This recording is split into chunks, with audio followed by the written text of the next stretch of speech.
Okay. మనము మూడో గ్రంథంలో గనక మనకి లాస్ట్ లో కపిల భగవానుడు ఆ దేవహూతి ఇంకా భక్తి గురించి వివరంగా చెప్పు అంటే మూడు రకాల భక్తులు ఉన్నాయి అని చెప్పి చెప్తారు. తామసిక భక్తి, రాజసిక భక్తి అండ్ సత్వగుణ భక్తి అని. సో దాంట్లో తామసిక భక్తికి ఎగ్జాంపుల్ ఎవరు అంటే మనకి దక్షుడు. ఇది మనం నాలుగో గ్రంథంలో నేర్చుకుంటాం అనమాట. మళ్ళీ వచ్చేసి రాజసిక అంటే దక్ష కింద వస్తారు, ధ్రువ మహారాజు వస్తారు, సారీ. మళ్ళీ సత్వగుణ అంటే పృథు మహారాజు భక్తి వస్తుంది అనమాట. వీళ్ళ యొక్క కథలు ఇవన్నీ కూడా మనము ఈ నాలుగో గ్రంథంలో నేర్చుకుంటాం. అసలు యాక్చువల్గా ఒకే ఒక్క వర్డ్ లో చెప్పాలి అంటే మన స్వయంభూ మను యొక్క కూతుర్లు ఎవరైతే ఉన్నారో వాళ్ళ యొక్క సంతతి, వాళ్ళ యొక్క వివరణ మొత్తం కూడాను ఈ క్యాంటోలో వస్తుంది అనమాట, మనకి ఈ గ్రంథంలో వస్తుంది. సో ఇది చూసుకున్నామంటే మొత్తం నాలుగో గ్రంథంలో 31 చాప్టర్లు అనమాట. ఈ 31 చాప్టర్లో కూడాను మనకి ఫస్ట్ చాప్టర్ వచ్చేసి ఈ ఆడపిల్లలు ఎవరైతే ఉన్నారో వాళ్ళ ముగ్గురు అకూతి, ప్రసూతి, దేవహూతి ఎవరైతే ఉన్నారో వాళ్ళ యొక్క సంతతి అనేసి వాళ్ళ పిల్లల గురించి మనకి చెప్తూ ఉంటారనమాట. సో ఆ తర్వాత ఏంటి అంటే మనకి రెండో చాప్టర్ నుంచి ఏడో చాప్టర్ వరకు చూసుకున్నామంటే ఏంటంటే ఆవిడ చెప్తూ చెప్తూ లాస్ట్ లో ఏంటంటే ఈ ప్రసూతి తనకి 16 మంది పిల్లలు అని దక్షాకిచ్చి పెళ్లి చేస్తారు. 16 మంది పిల్లలు. ఆ 16 మంది పిల్లల్లో లాస్ట్ అమ్మాయి 16వ అమ్మాయి సతీ అని, సతీకి శివుడినిచ్చి పెళ్లి చేస్తారు అని, వాళ్ళిద్దరికి పిల్లలు లేరు అని చెప్పి చెప్తారనమాట. అది చెప్పిన వెంటనే ఇంకా విదురుడు మళ్ళీ అడుగుతాడనమాట మైత్రేయిని, అదేంటి, ఎందుకు లేరు, శివుడు చాలా గొప్ప డివోటీ కదా, అలాంటిది వాళ్ళిద్దరికి పిల్లలు ఎందుకు కలగలేదు, నేను తెలుసుకోవాలనుకుంటున్నాను అంటే అప్పుడు దానికి సమాధానంగా ఆ ప్రశ్నకి మళ్ళీ రెండు నుంచి మనకి 7 చాప్టర్ల వరకు కూడా దక్షుడు, సతీ, శివుడిది ఈ స్టోరీ మొత్తం అంటే ఎలా అయితే ఆ దక్ష యజ్ఞంలో ఆయన చనిపోవడం, మళ్ళీ ఇంకో మేక శరీరం పెట్టడం, మళ్ళీ ఇదంతా కూడా శివుని అవమానించడం, ఇవన్నీ కూడా మనకి ఆ వీరభద్రుడు రావడం, ఇదంతా కూడా వస్తుందన్నమాట దాంట్లో.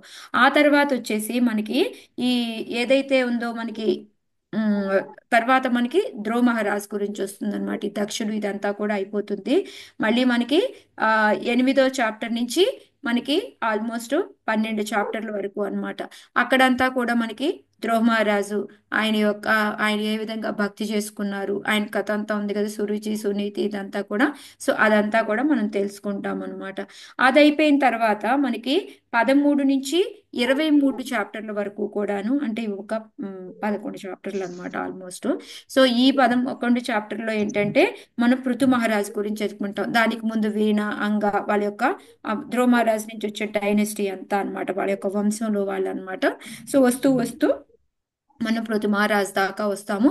పృథు మహారాజ్ ఏ విధంగా పరిపాలించారు రాజ్యాన్ని, భూమిని ఏ విధంగా చేశారు, ఇదంతా కూడా మనం తెలుసుకుంటాం అనమాట. తర్వాత మనకి 24 నుంచి 31 చాప్టర్ల వరకు కూడా మనకి ప్రాచీన బర్హి, ప్రచేతాసు వీళ్ళ గురించి వస్తుంది. దాంట్లోనే ఆయన నారదులు వారు రావడం, వాళ్ళకి పురంజన అని ఒక కల్పితమైన ఒక ఏమంటారు ఒక స్టోరీని క్రియేట్ చేసి మన బాడీ, మన దేహాల్ని వాటిని ఒక క్యారెక్టర్ లాగా, మనుషుల్లాగా చెప్తూ ఒక స్టోరీని క్రియేట్ చేసి చెప్తారనమాట. దానికి ప్రాచీన బర్హి మారిపోయి వాళ్ళ కొడుకులైన ప్రచేతాస్ని పిల్లల్ని కనడానికి తపస్సు చేయమని చెప్తారు. సో వాళ్ళు వెళ్ళి మళ్ళీ రుద్రుణ్ణి కలవడం, రుద్రగీతం రావడం, ఆ రుద్రగీతంతో వాళ్ళు తపస్సు చేయడం, ఇదంతా కూడా మనకి ఈ మిగతా చాప్టర్లో జరుగుతుంది అనమాట. సో ఇది మనం నాలుగో క్యాంటోలో మెయిన్గా మనం ధ్రువ మహారాజు, దక్షుడు, పృథు మహారాజు, ప్రాచీన బర్హి, ప్రచేతాసు వీళ్ళ గురించి మనము తెలుసుకోబోతున్నాం అనమాట. సో ఇవాళ దాంట్లో మనం ఫస్ట్ చాప్టర్లో కనుక వచ్చాము అంటే మనకి ఫస్ట్ చాప్టర్లో వచ్చేసి మనకి ఇది 66 శ్లోకాసు. కానీ 66 బాబా ఏంటా అనేసి మీరు టెన్షన్ పడకండి. అది చాలా సింపుల్ చాప్టరు, మీరు కూడా చాలా ఈజీగా అర్థం చేసుకునేది అనమాట. సో దీని యొక్క పేరేంటి అంటే మను తనయుల వంశ చరిత్ర. ఆ తనయులు ఎవరైతే ఉన్నారో ఆడపిల్లలు, వాళ్ళ ముగ్గురికి పిల్లలు ఎవరు, ఆ పిల్లలకి పిల్లలు ఎవరు అనేది మనం ఈరోజు చూస్తామన్నమాట. సో ఈ 66 శ్లోకాలను కూడా మళ్ళీ మనం విభజించాలి అనుకుంటే 3 రకాలుగా మనం విభజించవచ్చు అనమాట. ఒకటి వచ్చేసి ఫస్ట్ అకూతి అన్నమాట. అకూతి యొక్క పిల్లలు ఎవరు, వాళ్ళ సంతానం ఏంటి అనేది మనం 1 నుంచి 9 శ్లోకాల వరకు. సో ఇవాళ మనం అది చూడడానికి చూద్దాము. సో తర్వాత 10 నుంచి 47 శ్లోకాల వరకు కూడా వస్తే దేవహూతికి ఆడపిల్లలు 9 మంది, ఆ 9 మంది ఎవరిని చేసుకున్నారు, వాళ్ళ పిల్లలు ఇదంతా కూడా చూస్తామన్నమాట. తర్వాత మనకి 48 నుంచి 66 వరకు కూడాను ప్రసూతి, మళ్ళీ దక్ష పెళ్లి చేసుకోవడం, వాళ్ళకి వచ్చేసి మళ్ళీ 16 మంది ఆడపిల్లలు. ఆ 16 మందిలో లాస్ట్ది మనకి సతీ అని, సతీ శివుడికి ఇవ్వడం అనేసి వాళ్ళ చరిత్ర అంతా కూడా మనం తెలుసుకుంటాం అనమాట. సో దీంట్లో మెయిన్ గా మనం తెలుసుకునే కొన్ని కథలు ఏమున్నాయి అంటే మనకి అనసూయ అత్రి స్టోరీ వస్తుంది మనకి ఫస్ట్ దాంట్లో 1 నుంచి 9 దాంట్లో.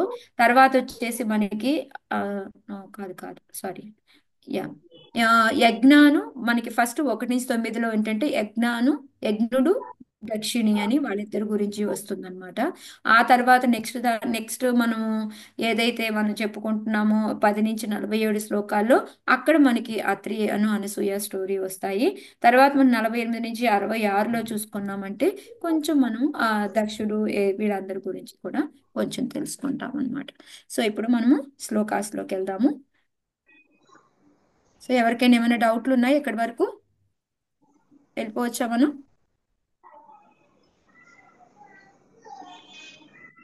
మైత్రేయ ఉవాచ మనోస్తో శతరూపాయాం త్రిసః సారీ తిస్రః కన్యాశ్చ జిగ్నిరే ఆకుతిర్దేవహుతిశ్చ ప్రసూతిరితి విశ్రుతాః.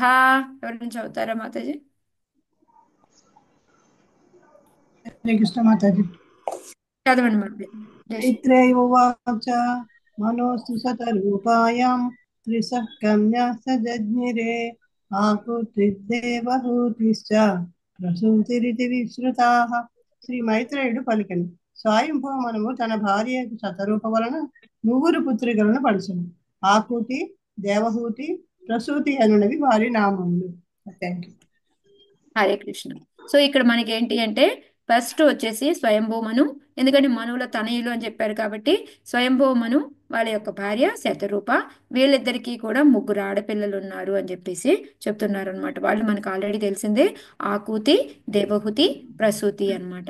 దేవహుతి గురించి ఆల్రెడీ మనము 21 చాప్టర్ నుంచి మొదలుకొని 33 చాప్టర్ల వరకు కూడా అందులో ఏంటంటే ఆడపిల్లలు 9 మంది పుడతారని, ఒక అబ్బాయి కపిల భగవానుడు పుడతాడని ఇది మాత్రం మనం వినున్నాము.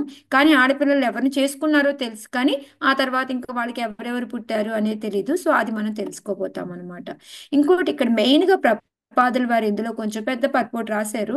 ఏంటి అంటే ఎప్పుడైనా మనం ఏ పని చెయ్యబోతున్నా, ఏదంటే మనకు ఒక సేవ దొరికింది అన్న, ఇవాళ నేను ఈ క్లాస్ చెప్పబోతున్నాను అన్న, ఏదైనా ఒక కొత్త పని చేయబోతున్నాను అన్న, దేనికైనా సరే ఇది మన యొక్క గురువుల యొక్క కృప వలన జరుగుతుంది. సో అందుకని ఆ గురువుల యొక్క ఆశీర్వాదం అనేది మనం ఎప్పుడూ తీసుకోవాలి. సో శ్రీల ప్రపాదుల వారు నేను ఆల్రెడీ మా గురువు గారి వల్లనే నాకు ఈ భక్తిదాన్ సరస్వతి మహారాజ్ ఎవరైతే ఉన్నారో ఆయనకి వందనాలు అర్పించుకుంటున్నారు. అర్పించుకొని ఇంకా ఏం చెప్తున్నారు, నేను 3 క్యాంటోస్కి భాష్యం అనేది రాయగలిగాను. సో మీ కరుణ వల్లనే ఈ 3 ఫినిష్ చేసుకున్నాను. 4వది నేను స్టార్ట్ చేయబోతున్నాను, అందుకని నాకు ఆశీర్వాదం ఇవ్వండి అని చెప్పేసి ఆయన అడుగుతున్నారనమాట. ఇంకా ఇందులో ఏమేమి ఉన్నాయని మనం ఇందాక చెప్పుకున్నట్టు 31 చాప్టర్లు ఉన్నాయి అని చెప్పేసి, దాంట్లో ఏంటి అంటే ఫస్ట్ చాప్టర్ వచ్చేసి మన యొక్క తనయుల యొక్క సంతతి గురించి ఉంటుంది. 2 నుంచి 7 వరకు కూడా చూసామంటే 6 చాప్టర్లు వచ్చేసి శివుడు, దక్షుడు, సతీ గురించి ఉంటాయి అని చెప్తున్నారు. నెక్స్ట్ 5 చాప్టర్లు వచ్చేసి ధ్రువ మహారాజ్ గురించి చరిత్ర ఉంటుంది అనేసి, నెక్స్ట్ తర్వాత 11 చాప్టర్లు వచ్చేసి పృథ మహారాజ్ గురించి ఉంటాయి అనేసి, ఆ తర్వాత 8 చాప్టర్లు వచ్చేసి ప్రాచీన బర్హి గురించి ఉంటాయి అని చెప్పేసి ఆయన చెప్తూ ఉన్నారనమాట. సో ఈ ప్రచారం అనేది మనకి చైతన్య మహాప్రభు స్టార్ట్ చేశారు. అప్పటి నుంచి ఇది అలా వెళ్తూ ఉంది. సో ఆయన చైతన్య మహాప్రభుకి, రాధాకృష్ణాలకి, గురువులకి అందరికీ కూడా వందనాలు అర్పించుకొని నేను ఈ 4వ అధ్యాయాన్ని 4వ గ్రంథాన్ని మొదలు పెట్టబోతున్నాను అని చెప్పేసి. 4వ గ్రంథంలో ఎక్కువగా ఏముంటుంది, బ్రహ్మ ఏదైతే ఇప్పటి వరకు కూడా భగవంతుడు సర్గ అయితే ఏదైతే చేశాడో ఇంకా విసర్గ బ్రహ్మ చేయాల్సింది ఉంది. ఆ విసర్గ ఎవరెవరి సహాయంతో జీవజంతు జాలాన్ని అంతటినీ కూడాను సృష్టించారు, ఏ విధంగా జరిగింది అనేది మనం ఇక్కడ తెలుసుకోబోతున్నాం అనమాట. నెక్స్ట్ ఏంటంటే ఇంకా ఆయన మళ్ళీ మనకి ఆకూతి, దేవహూతి, ప్రసూతి అని వాళ్ళు ముగ్గురు ఆడపిల్లలు ఉన్నారు అని చెప్పారు. సో మనం అంతకుముందు దాంట్లో మనం ఆల్రెడీ కొంత నేర్చుకున్నాము. ఇప్పుడు 10వ శ్లోకం వరకు కూడా ఆకూతి యొక్క పిల్లల గురించి మనము తెలుసుకోబోతున్నాము. చా అని ఎందుకు అన్నారు అంటే ఆయనకి ఇంకా ఇంకా ఇద్దరు మగపిల్లలు కూడా ఉన్నారు, వీళ్ళే కాకుండా ఇంకా ఉన్నారు అని చెప్పడానికి చా అనే పదం వాడారు అని చెప్పి చెప్తున్నారు. సో మెయిన్గా మనం ఇక్కడ ప్రపాద మనకి నేర్పుతుంది ఏంటంటే ఏ పని చెయ్యబోయినా మనం ఒక గురువు యొక్క ఆశీర్వాదం, భగవంతుడి యొక్క ఆశీర్వాదం తీసుకొని మొదలు పెట్టాలి అనేది చెప్తూ ఉన్నారనమాట. Okay, next second.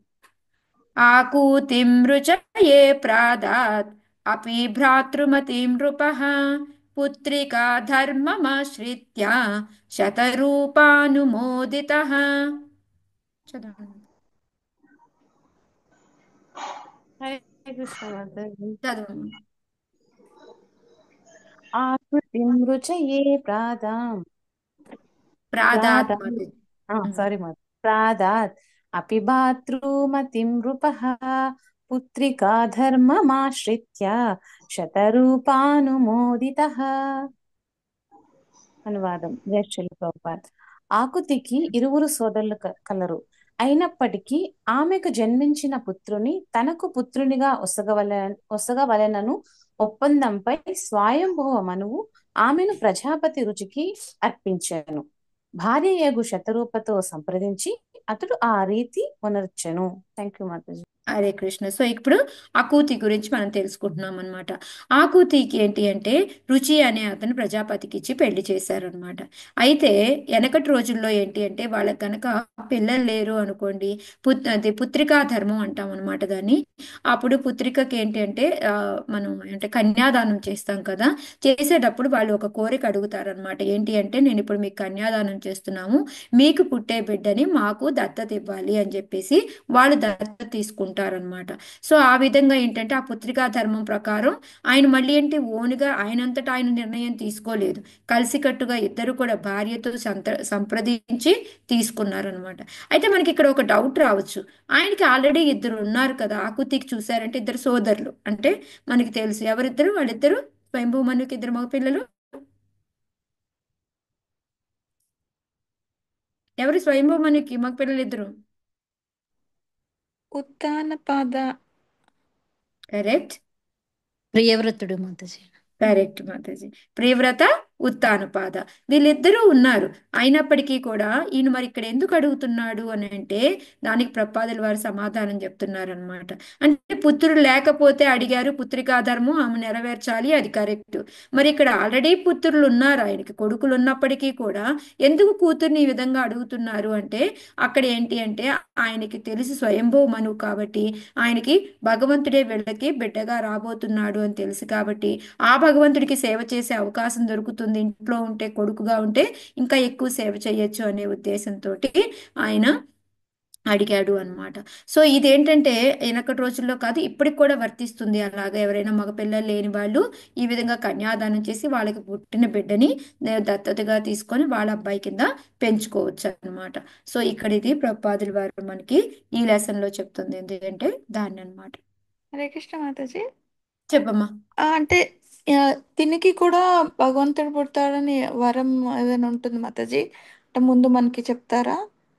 ఎలా అలా తెలుస్తుంది? ఏం లేదు, అంటే ఈయనకి ఆల్రెడీ స్వయంభూ మనువు కాబట్టి ఆయనకి ఒక మనువు కదా, మన్వంతర కదా, సో ఆయనకి తెలుసు భగవంతుడి యొక్క అంశ రాబోతుంది అనేసి. అంటే వాళ్ళిద్దరు పిల్లలకి పుడతారనా?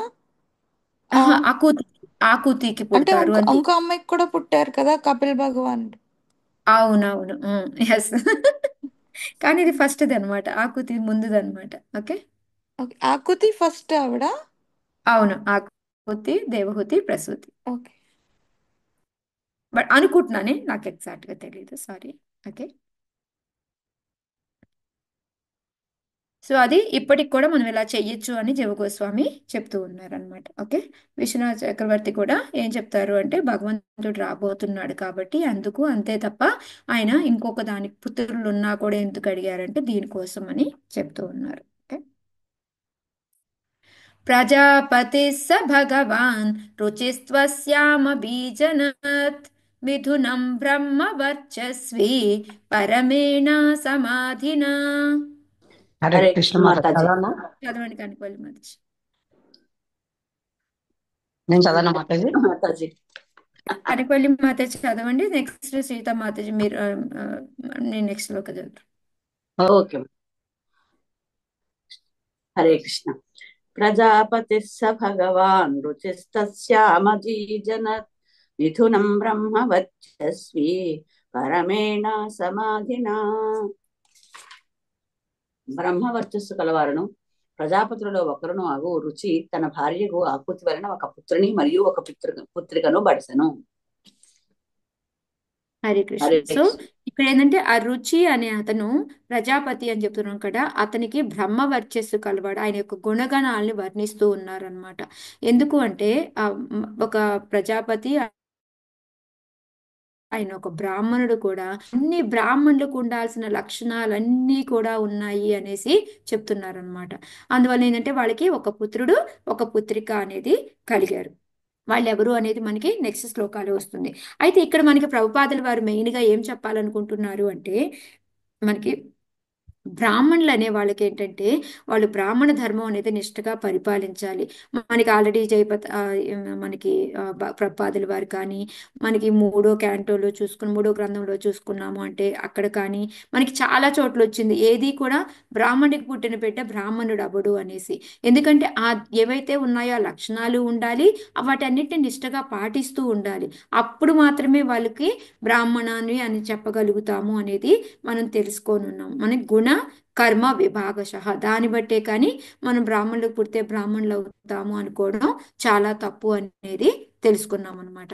సో ఇక్కడ ఇంకోటి ఏం చెప్తూ ఉన్నారంటే, ఈ బ్రాహ్మణులకి భగవద్గీతలో మనకి 13వ చాప్టర్లో వస్తుంది, 18వ చాప్టర్లో వస్తుంది, మనకి చాలా చోట్ల వస్తుంది అనమాట.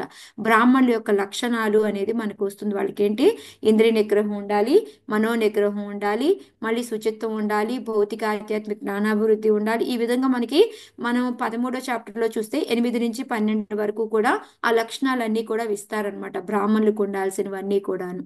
సో ఈ విధంగా చూసుకుంటే అన్నీ కూడా ఉండాలి. అవన్నీ కూడా బ్రాహ్మణ లక్షణాలు, అవన్నీ కూడా పుష్కలంగా ఈయన దగ్గర ఉన్నాయన్నమాట. సో ఇంకోటి ఏంటంటే ప్రభుపాదుల వారు ఇక్కడ ఏం చెప్తున్నారు అంటే, ఈ బ్రహ్మ వర్చస్వి అంటే బ్రాహ్మణుడికి ఉండాల్సిన లక్షణాలన్నీ కూడా ఈయనకు ఉన్నాయి అని చెప్పేసి కరెక్ట్గా చెప్తున్నది అనమాట. ఆయన విధి వినయాలన్నీ కూడా కరెక్ట్గా పాటిస్తాడు అనేసి.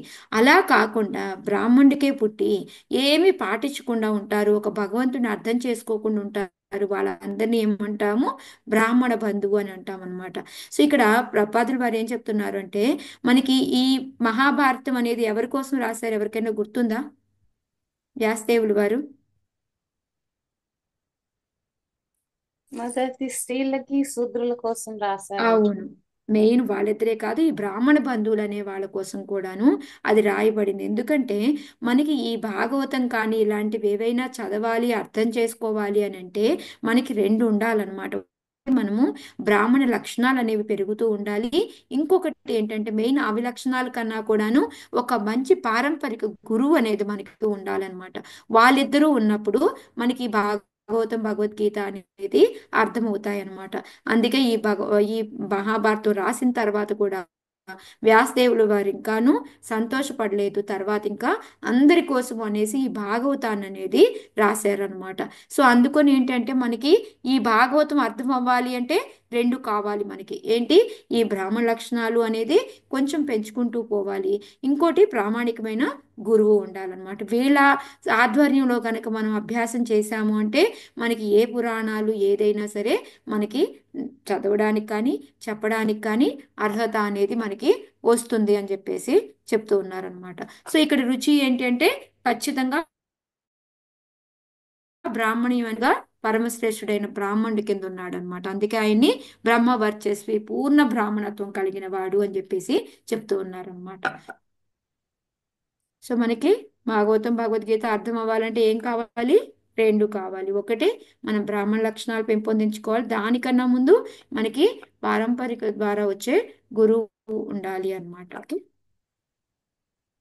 అందుకే చూడండి, మనంతటా మనం చదువుదాము అంటే ఈ భగవద్గీత ఇవన్నీ కూడా మనకు అర్థం కావు, అర్థం అయినట్టే ఉంటుంది కానీ ఏం అర్థం కావు. కానీ మళ్ళీ మనకి ఎవరైనా వివరించి చెప్తుంటే అబ్బా ఎంత ఉందా, మనం చూసాము మొన్న భీష్మ సప్తాహాన్ని చూస్తే చూడండి అమ్మ ఎంతుందా దీంట్లో అనేసి మనకేం తెలియదు. ఈ ఆచార్యులు వీళ్ళందరూ చెప్పింది విని మనం నేర్చుకుంటే తెలుస్తుంది అనమాట. అదే మనంతటి మనం చదువుంటే మనం ఇంకోలాగా అర్థం చేసుకునే వాళ్ళం, అందుకని అనమాట. అంతేకాని ఇది ఒక జాతి భావం భేదభావం చూపించి వీళ్ళకే వస్తుంది వీళ్ళకి రాదు అని కాదు, అది ఎలాంటి వాళ్ళకి అర్థమవుతుంది అని చెప్తున్నారు అనమాట. యస్తయో యస్తయోః పురుషः సాక్షాత్ విష్ణుర్ విష్ణుర్ విష్ణుర్యజ్ఞస్వరూపధృక్, సారీ మాతాజీ, విష్ణుర్యజ్ఞస్వరూపధృక్, యా స్త్రీ సా దక్షిణా భూతే రంశభూతానపాయిని. హరే కృష్ణ మాతాజీ. ఉమ్. యస్తయో పురుషः సాక్షాద్ విష్ణుర్యజ్ఞస్వరూపధృక్, యా స్త్రీ సా దక్షిణా భూతేరంశభూతాన పాయిని. మాతాజీ కొంచెం పైకి జరపాలి.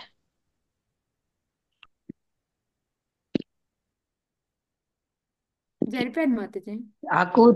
ఆకూతికి జన్మించిన ఇరువురు సంతానంలో మగ శిశువు సాక్షాత్తుగా దేవదేవుని అవతారమే. అతని నామము యజ్ఞుడు, విష్ణు భగవాను మరి యొక్క నామము. ఆడ శిశువు లక్ష్మీదేవి, విష్ణు పత్ని యొక్క పాక్షిక అవతారము. థ్యాంక్ యూ మాతాజీ. హరే కృష్ణ. హరే కృష్ణ. ఇందాక మనం ఏం చెప్పుకున్నాం, భాగవతం భగవద్గీత ఇవన్నీ చదవడానికి అర్థం కావాలి అంటే మనం కావాలి అనుకున్నాం. సో దానికి ఎక్కువగా ప్రపాదులు వారు ఎప్పుడూ కూడా ఒక ఎగ్జాంపుల్ చెప్తూ ఉంటారనమాట. ఇప్పుడు మనం ఒక లా కాలేజీ కానీ ఇంజనీరింగ్ కానీ చదవాలనుకునే క్రైటీరియా ఏంటి, దానికి ఏం కావాలి మనకి, ఏం సర్టిఫికెట్లు అడుగుతారు, డైరెక్ట్గా జాయిన్ చేసుకుంటారా, డిగ్రీ సర్టిఫికెట్. డిగ్రీ కానీ లేకపోతే ఇంటర్ సర్టిఫికెట్ కానీ కంపల్సరీ అడుగుతారు. లానే కదా ఏదైనా మాతాజీ ఇంజనీరింగ్ కాలేజీలో కానీ సేమే.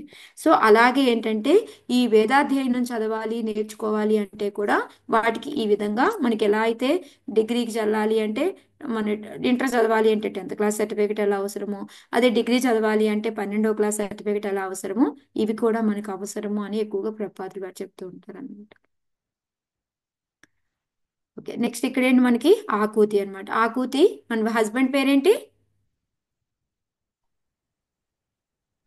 రుచి రుచి. మాతాజీ. రుచి, yes.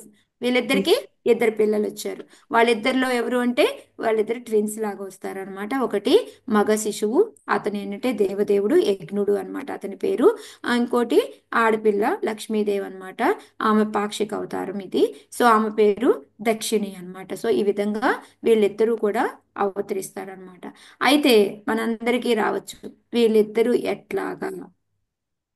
ఇప్పుడు మరి వీళ్ళ వైఫ్ అండ్ హస్బెండ్ ఇలా పుట్టారు కదా, ఇప్పుడు వీళ్ళని ఏమనాలి మనం,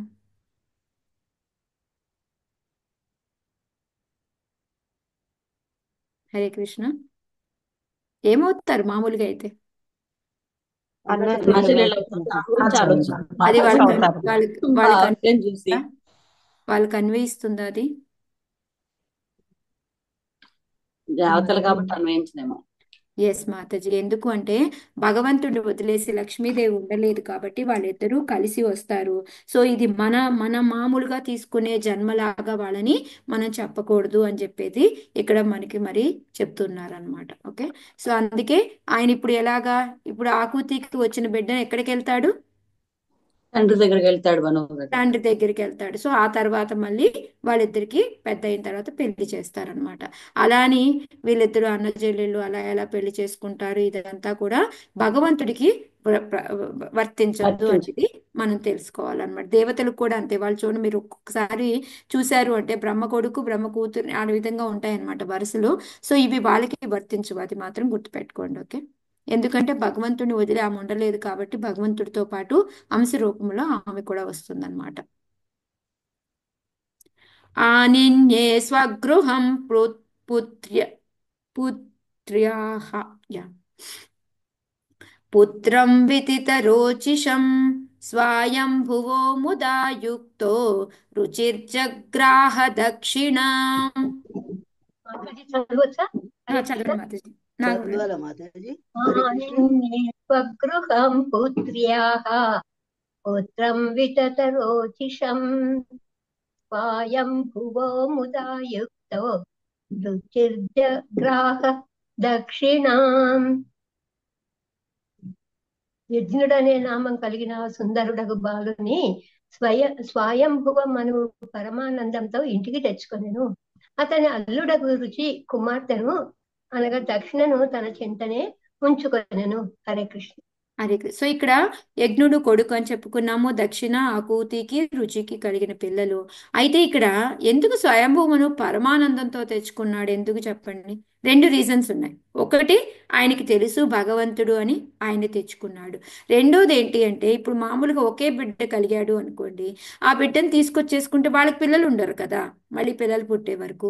ఇప్పుడు ఇద్దరు పుట్టారు కాబట్టి ఒకళ్ళు తెచ్చుకుంటే ఒకళ్ళు ఉన్నారు కదా, సో అందుకని అనమాట. అందుకే పరమానందం ఎందుకు అంటే, ఒకటి భగవంతుడిని తను తీసుకొచ్చుకుంటున్నందుకు, రెండోది కూతురికి కూడా బాధ కలిగించకుండా, కూతురి దగ్గర కూడా ఒక అమ్మాయి ఉంది కాబట్టి ఎంతో ఆనందంగా వాళ్ళ దగ్గర దక్షిణాన్ని వాళ్ళ దగ్గరే ఉంచేసి అబ్బాయిని మాత్రం ఈయన తెచ్చుకున్నాడు అనమాట. ఓకే. ఇంకోటి ఇక్కడ ప్రపాదుల వారు ఏంటి అంటే, ఈ దీంట్లో మనకి ఈ యజ్ఞుడి గురించి రాస్తూ ఉన్నారనమాట. ఈ యజ్ఞుడు అంటే ఎవరు అంటే నథింగ్ బట్ మనకి భగవంతుడే. మనకి భోక్తారాం యజ్ఞ తపసాం అని ఒక శ్లోక చెప్పుకుంటాము. ఇంకోటి మనకి మూడో దాంట్లో కర్మయోగంలో కూడా మనకి 9వ శ్లోకాలో యజ్ఞాతార్ కర్మ లోకోయం కర్మబంధన తదర్థం కర్మ కౌంతేయ ముక్త సంఘ సమాచర. మనం ఎప్పుడైనా సరే ఈ కర్మబంధంలో ఉండకూడదు అంటే మనం పని ఎలా చేయాలి? కర్మ అనేది భగవంతుడికి అర్పిస్తూ ఉండాలి, భగవంతుడికి అర్పించిందే తింటూ ఉండాలి. అప్పుడు చేస్తే మనకి ఏంటంటే ఆ కర్మ అనే సైకిల్లో మనం ఆ ప్రతిఫలం ఏదైతే వస్తూ ఉంటుందో దాంట్లో మనం కర్మ ఫలాన్ని అనుభవించకుండా ఉండొచ్చు అనమాట. సో ఇది మనకి ఇక్కడ ప్రపాదులు వారు చెప్తున్నారు. సో ఇక్కడ మనకి భగవంతుడి యజ్ఞుడు అనేది ఎవరు అంటే భగవంతుడే అని, యజ్ఞ అన్న భగవంతుడే అని. సో మనం ఏది చేసినా భగవంతుడికి అర్పించాలి అనేది ఇక్కడ మనకి చెప్తూ ఉన్నారనమాట. సో మనకి భగవద్గీత భాగవతం ఇవన్నీ కూడా చెప్పేది ఏంటి అంటే, మెయిన్ ఈ వేదాల్లో కూడాను ఈ భవబంధాల్లో కర్మబంధాల్లో చిక్కకుండా ఉండాలి అంటే మనం యజ్ఞార్థాత్ కర్మణోన్యత్ర భగవంతుడికి అర్పించి చేయాలి అని చెప్పేసి చెప్తూ ఉన్నారనమాట. అయితే మనకి ఎగ్జాంపుల్గా ఈ ఎవరంటే ప్రభు పేరు మర్చిపోయింది, దీనబంధు ప్రభు చెప్తుంటారనమాట. మనము ఈ విష్ణుకి యజ్ఞార్థాత్ కర్మణ్యత్ర లోకోయం కర్మ, మనకి బంధన అనేది ఉండదు, అది బాగానే ఉంటుంది.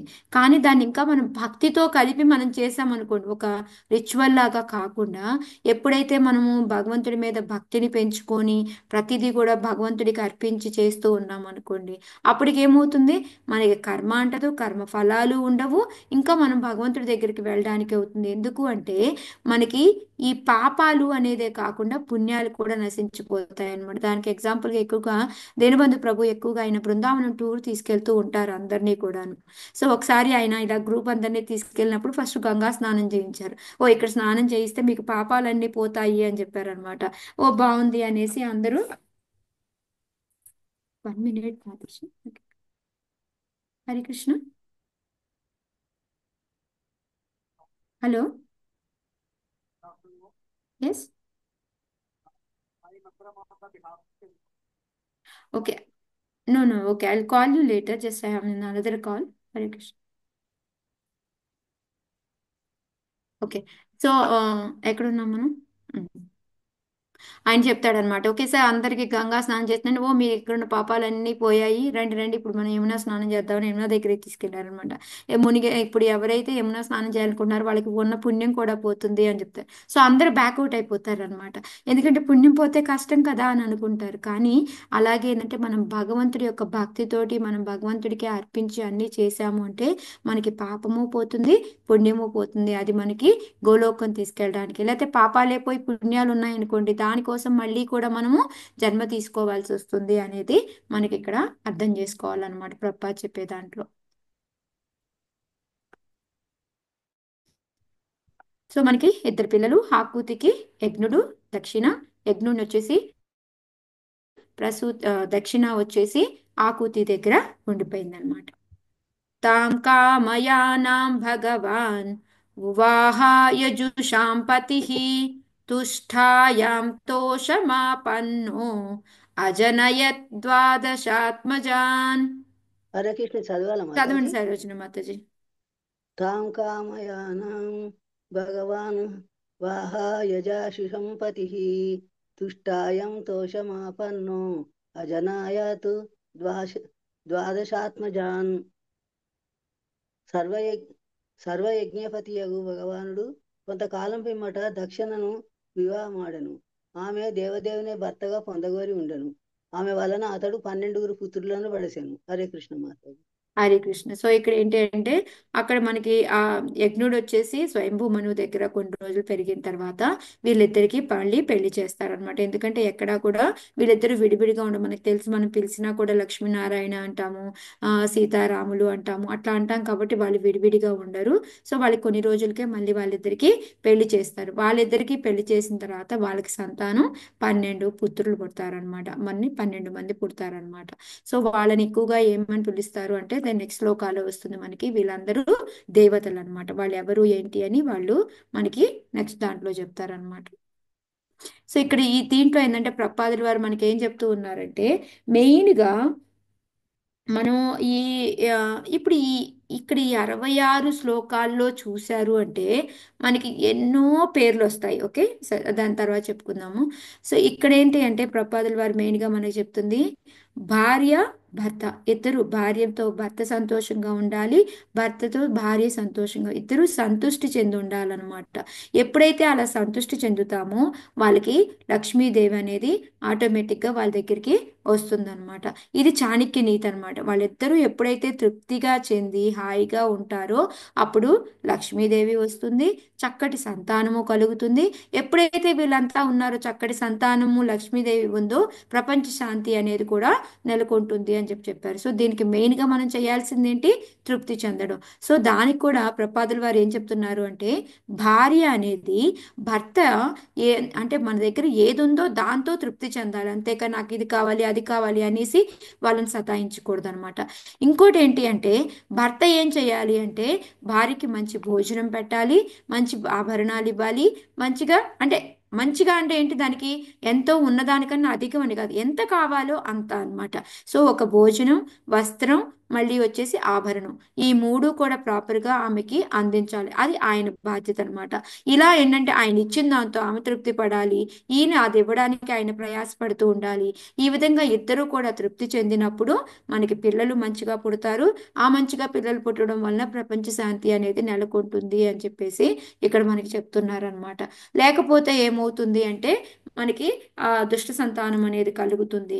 సో అది అవాంఛనీయమైన సంతానం అని కూడా అంటున్నారు ప్రపాదులు వారు. సో దానివల్ల ఏమవుతుందంటే మనకి సౌభాగ్యం ఉండదు, ప్రపంచానికి శాంతి ఉండదు. ఈ రెండు కూడా ఎందుకంటే వాళ్ళు చేసే చెడ్డ పనుల వలన మనకు శాంతి పోతుంది. నెక్స్ట్ ఇంకోటి ఆ సౌభాగ్యం అనేది కూడా ఉండదు అని చెప్పేసి చెప్తూ ఉన్నారనమాట. సో మనం నేర్చుకోవాల్సింది ఏంటి, ఎలా అయితే వీళ్ళు యజ్ఞ దక్ష ఎంత మంచిగా ఉన్నారో అదే విధంగా మనం కూడా భార్యాభర్త తృప్తిగా ఉండాలి అనేది మెయిన్గా చెప్తూ ఉన్నారనమాట. 7th తోష ప్రతోష సంతోషో భద్ర శాంతిరిడస్పతి ఇద్మ కవిర్విభూ స్వహ్న సుదేవో రోచనో ద్విషట్. నేను చదవనా మాతాజీ? చదవండి హరే మాతాజీ. తోష ప్రతోష సంతోషో భద్ర శాంతిరిడస్పతి ఇద్మ కవిర్విభు స్వప్న సుదేవో రచనో ద్విషట్. రోచనో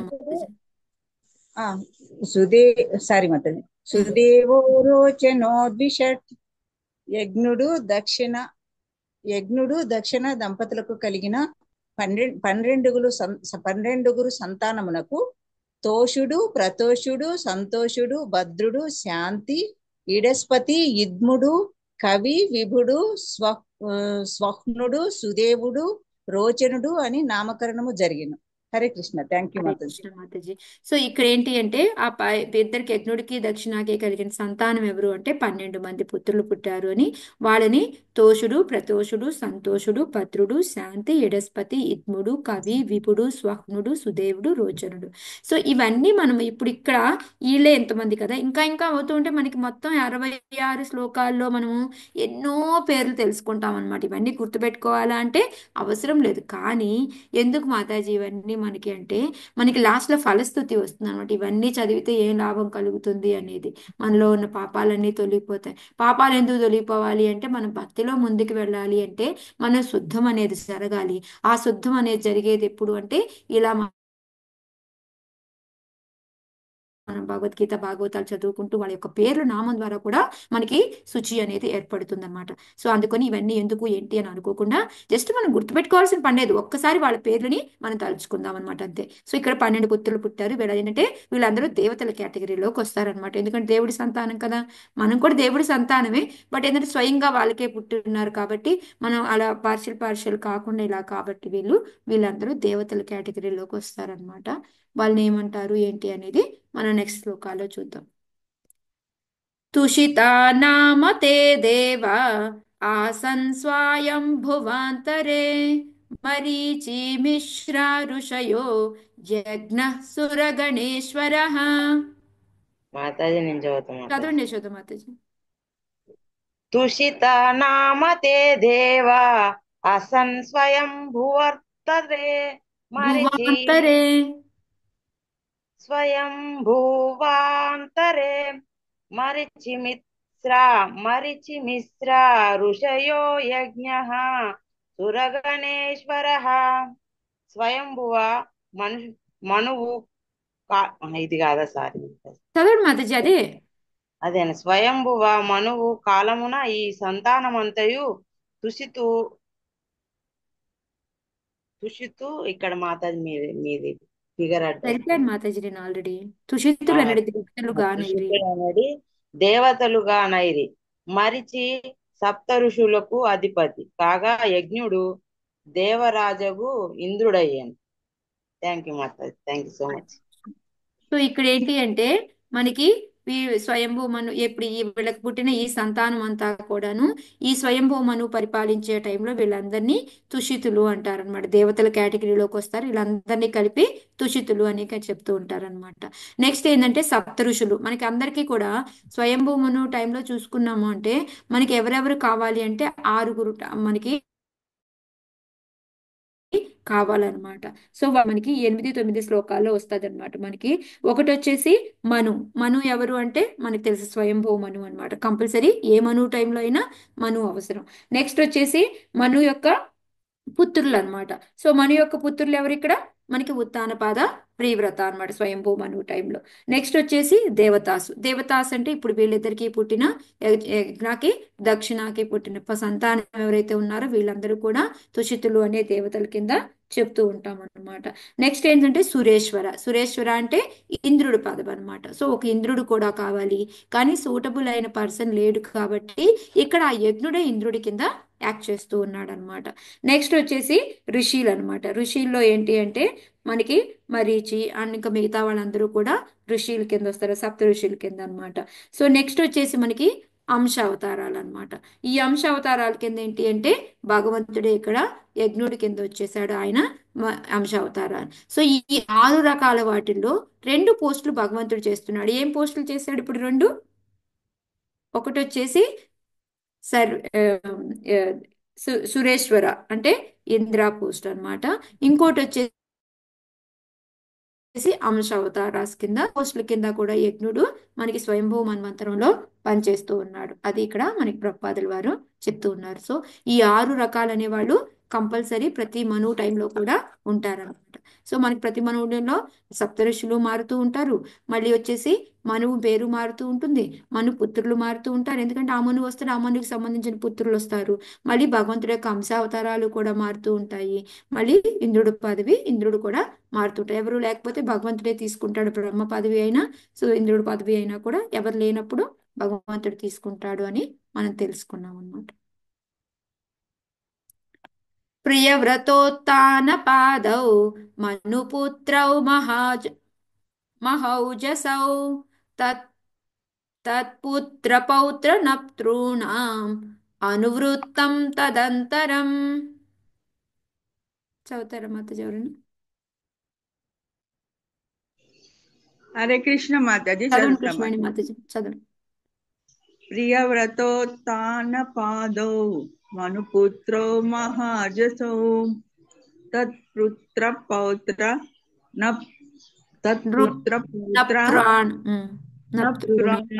నప్తॄణామనువృత్తం తదంతరం. స్వయంభువ మనువు తనయులగు ప్రియవతుడు ఉత్తానపాదుడు గొప్ప గొప్ప శక్తిమంతులకు రాజులైరి. ఆ సమయమున వారి పుత్రులు పౌత్రులు ముల్లోకములందు విస్తరించిరి. హరే కృష్ణ మాత. హరే కృష్ణ. సో ఇక్కడ ఏంటంటే మనకి ఓన్లీ ఇంతవరకు యజ్ఞకి వీళ్ళిద్దరికే చెప్పి ఆ తర్వాత ఇంకా స్వయంభూ మనుకి ప్రియవ్రతుడు ఉత్తానపాదుడు ఉన్నారు కదా, అయినా కూడా వాళ్ళ గురించి ఏంటంటే మొత్తం వివరంగా చెప్పట్లా, మనకి ఇదంతా కూడా నెక్స్ట్ క్యాంటోలో వస్తాయి అన్నమాట మనకి వీళ్ళ గురించి. సో ఇక్కడ ఓన్లీ ఏం చెప్తున్నారు, ఈ క్యాంటోలో కూడా వస్తుంది సారీ మనకి. సో ఇప్పుడు ఏంటంటే ఓన్లీ ఈ చాప్టర్ లో ఓన్లీ ఏంటంటే వాళ్ళిద్దరికి చాలా మంది సంతానం అనేది కలిగారు. ఆ సంతానము అంటే పిల్లలు కొడుకులు, మనవళ్ళు, ముది మనవళ్ళు వీళ్ళందరితో కలిపి మొత్తం 3 లోకాలు కూడా విస్తరించారు వాళ్ళందరూ కూడా. అంటే వీళ్ళ యొక్క పిల్లలే మొత్తం అంతా మనం అందరమే కూడా అని చెప్పుకోవచ్చు అనమాట.